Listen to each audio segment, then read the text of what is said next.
Zee 24 तास एक पाऊल पुढे। जगभरात सर्वाधिक लोकप्रिय असलेला फुटबॉल खेळही आता फिक्सिंगच्या जाळ्यात अडकलाय। केवळ इंटर क्लबमध्येच नाही तर युरोपियन चॅम्पियनशिप ते वर्ल्ड कप पात्रता फेरीपर्यंत फिक्सिंग आपलं जाळं पसरल्याचं समोर आलंय। युरोपियन पोलिसांनी हा गौप्यस्फोट केलाय। आतापर्यंत 680 इंटरनॅशनल मॅचेसमध्ये फिक्सिंग झाल्याचा गौप्यस्फोट करण्यात आलाय। फुटबॉल फिक्सिंगच्या जाळ्या, वर्ल्ड कप फुटबॉल पात्रता फेरी फिक्स, 680 फुटबॉल मॅचेस फिक्स, युरोपोलच्या अधिकाऱ्यांचा गौप्यस्फोट।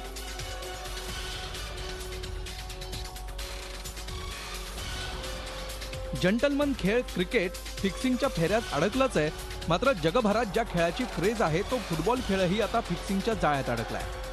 युरोपात लोकप्रिय असलेल्या इंटर क्लबच्या स्पर्धांमध्येच नव्हे तर इंटरनॅशनल फुटबॉल टुर्नामेंटमध्येही फिक्सिंग झाल्याच्या गौप्यस्फोटानं फुटबॉल विश्वात खळबळ माजली आहे।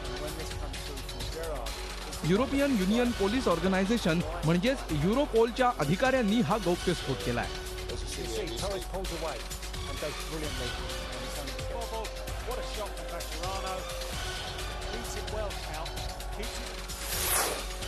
फिक्सिंगच्या जाळ्यात सापडलेल्यांमध्ये युरोपियन चॅम्पियनशिप, चॅम्पियन्स लीग आणि वर्ल्ड फुटबॉल स्पर्धेसाठी पात्रता फेरीच्या लढतींचाही समावेश आहे।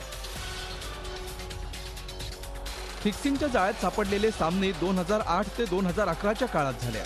फिक्सिंगची सगळी सूत्र सिंगापुरातून चालवण्यात येत असल्याचंही या तपासात समोर आलंय। आतापर्यंत खेळण्यात आलेल्या 680 पेक्षा अधिक फुटबॉल मॅचेसमध्ये फिक्सिंग झाल्याचं समोर आलंय। यामध्ये 15 पेक्षा अधिक देशातील फुटबॉलशी संबंधित अधिकारी, खेळाडू आणि गुन्हेगारी वृत्तींच्या व्यक्तींचा यामध्ये समावेश असल्याचा संशय व्यक्त होतोय। खेळाडूंची नावं जाहीर करायला युरोपोलच्या अधिकाऱ्यांनी नकार दिलाय। दरम्यान फुटबॉलची जागतिक संघटना फिफानं फिक्सिंगचे आरोप फेटाळलेत। मात्र अशा प्रकारच्या आरोपांमुळे फुटबॉल विश्व हादरलंय। झी 24 ताससाठी ब्युरो रिपोर्ट, मुंबई। आपण या संदर्भात अधिक चर्चा करणार आहोत। आपल्यासोबत आहेत भारतीय फुटबॉल संघाचे माजी व्यवस्थापक मंदार ताम्हाणे। मंदारजी, आपलं स्वागत करतो स्पोर्ट्स बार मध्ये। खरं तर 680 मॅचेस फिक्स झाल्याचं युरोपोल म्हणतंय, धक्कादायक ही बाब? निश्चितच ही गोष्ट धक्कादायक आहे, कारण पण हे प्रूव्ह अजून झालेलं नसल्यामुळे पण जे काही सांगण्यात आलेलं आहे त्याच्यामध्ये त्याची लोकप्रियता एवढी लोकप्रियता त्याची आहे आणि अशी गोष्ट समोर आल्याने नक्कीच त्याची लोकप्रियता कमी होईल आणि लोकांना त्याच्यातली जी क्रेज आहे ती कमी होईल आणि धक्कादायक नक्कीच आहे। नक्कीच मंदारजी, तुम्ही भारतीय फुटबॉल संघाचे व्यवस्थापक होतात। या संपूर्ण स्पर्धांमध्ये आता इंटरनॅशनल लेव्हलला म्हणजे त्यांनी हे स्पष्टपणे म्हटलंय की युरो कप सारख्या स्पर्धांमध्ये किंवा वर्ल्ड कप क्वालिफायर असतात त्याच्यामध्ये सुद्धा फिक्सिंग झाल्याचं युरोपोलचं म्हणणं आहे। ते कुठल्याही प्लेयर्सची नावं मात्र डिक्लेअर करत नाहीयेत। त्यांनी नावं डिक्लेअर केली पाहिजेत असं तुम्हाला वाटतं का? नाही, बेसिकली प्लेयर हे फिक्सिंग करतात हे असं थोडं टीम स्पोर्ट्समध्ये होणं थोडं अवघड आहे। एखादा प्लेयर करत असेल तर त्याचं जर का त्यांच्याकडे त्याचा अगदी प्रूफ असेल तर ते करणं नक्कीच केलं पाहिजे त्यांनी। पण ह्याच्यामध्ये जास्त पंच ह्याच्यामध्ये मॅचेस जास्त फिक्स करू शकतील असं वाटतं, कारण हा टीम स्पोर्ट, इंडिव्हिज्युअल स्पोर्ट नाही आहे हा। त्यामुळे एक प्लेयर अगदी मॅच अख्खी संपूर्ण फिक्स करतो असं होत नाही, पण जर का त्यांच्याकडे काही नावं असतील तर ती नक्कीच त्यांनी जाहीर केली पाहिजेत। नक्कीच मंदारजी, जसं तुम्ही म्हणता की हा टीम स्पोर्ट्स आहे आणि याच्यामध्ये कोणीही एखादा खेळाडू ही मॅच फिक्स करू शकत नाही। मात्र क्रिकेटच्या बाबतीत हे झालं होतं। क्रिकेटमध्ये काही प्लेयर्सनी अशा मॅचेस फिक्स केल्याचं आपल्याला माहिती आहे। आपण आणखीन चर्चा करूया, पण त्यापूर्वी या फिक्सिंग प्रकरणाचा खुलासा केला युरोपोलचे डायरेक्टर रॉब वेनराइट यांनी। काय म्हणाले ते आपण पाहूयात।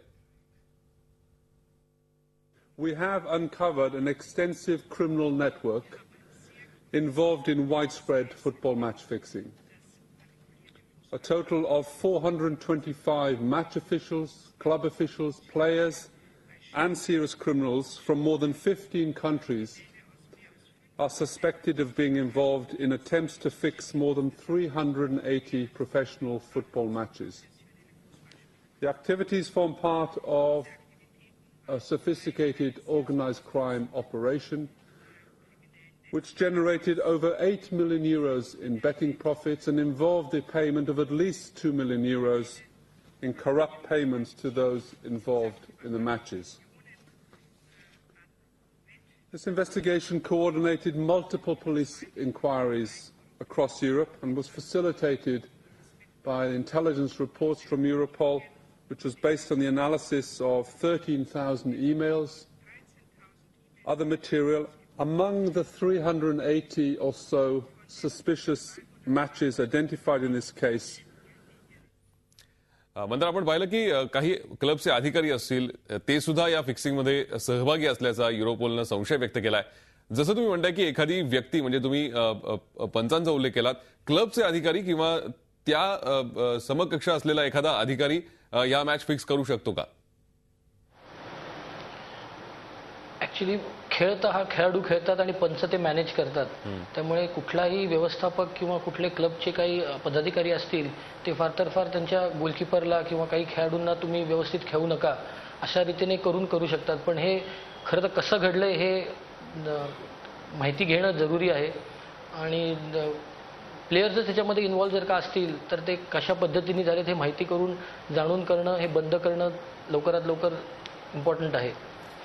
खरंय मंदार. आता आपण पाहूयात की जसं तुम्ही म्हणताय कुठेतरी या सगळ्यावरती एक उपाय किंवा जोपर्यंत हे साबित होत नाही की खरंच या 680 मॅचेसमध्ये फिक्सिंग झालंय तोपर्यंत कुठलाही निष्कर्ष काढणं थोडंसं घाईचं ठरेल. मात्र एकूणच या संपूर्ण चर्चेनंतर एवढंच म्हणावंसं वाटतं की खेळाचा निखळ आनंद हिरावून घेऊ नये एवढीच एक सामान्य क्रीडा रसिकाची इच्छा असेल. धन्यवाद या चर्चेत सहभागी झाला त्याबद्दल. झी 24 तास एक पाऊल पुढे.